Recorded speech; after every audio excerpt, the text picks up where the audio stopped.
Hey guys, Michael here. This is the very last time. I keep shooting these things. Always have a hard time. I just want to show you real quick a couple of 45 RPMs that I got, little 7-inch records, that both of which I feel kind of a personal connection to, I guess, because in the first case, mostly because it's a band from my state. It's a band that I heard as a teenager and saw, and that is the band, the Hays, Kansas garage psych band, The Blue Things. The Orange Rooftop of Your Mind on this side, 1 Hour Cleaner. Both really great sides.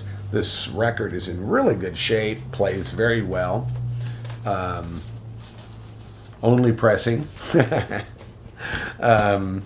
This was recorded after they had released their one album, which is titled simply The Blue Things, and is one of 3 or maybe 4 singles in total that they ever released. The second one, this is the only record that was ever released by what in the 1967 was my favorite band in the city of Topeka, and a band that I kind of knew some of these guys, some better than others. The Burlington Express. There is a band in California, I think, or somewhere called the Burlington Express now. Not this band at all. Not this band at all. No connection whatsoever. But Burlington Express was a killer band. They were originally called the Mods, actually.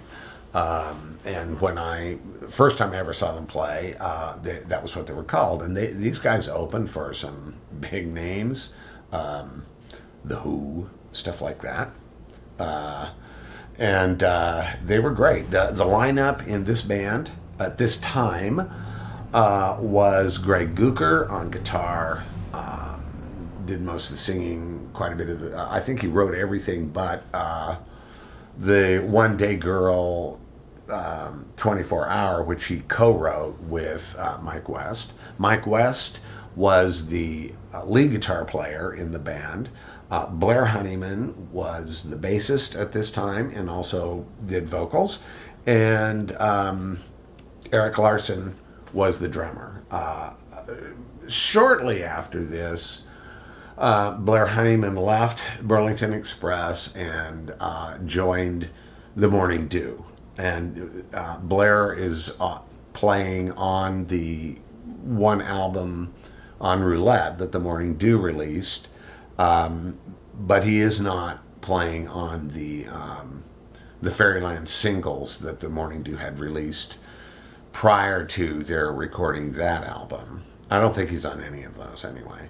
And Blair then at that time was replaced with Bruce Lynn.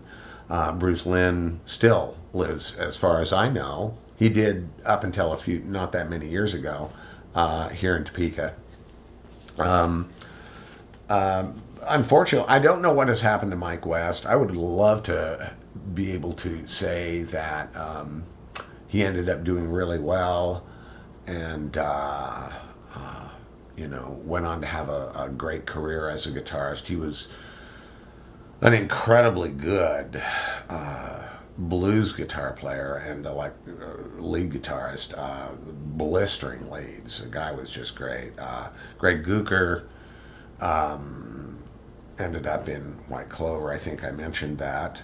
And I don't know what he's done since.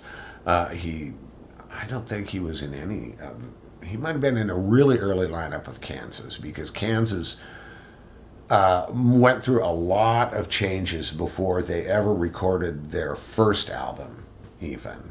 Blair Honeyman is, I believe, an attorney in Lawrence. I don't think he's doing anything in music actively anyway. I wish he was, but I don't think he is.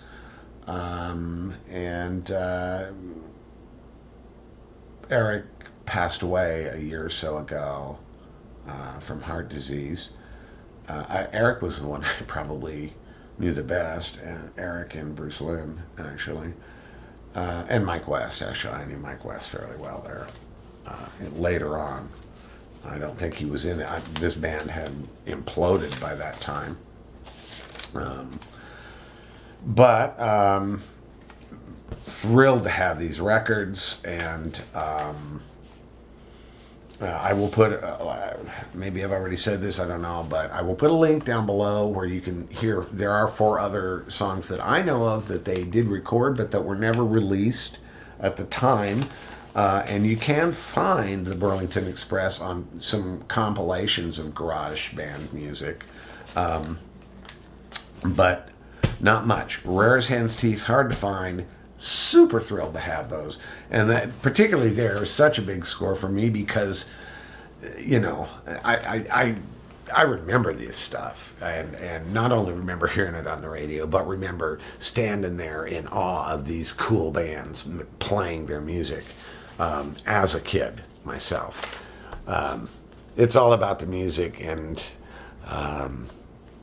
that's about all I got to say. Have a great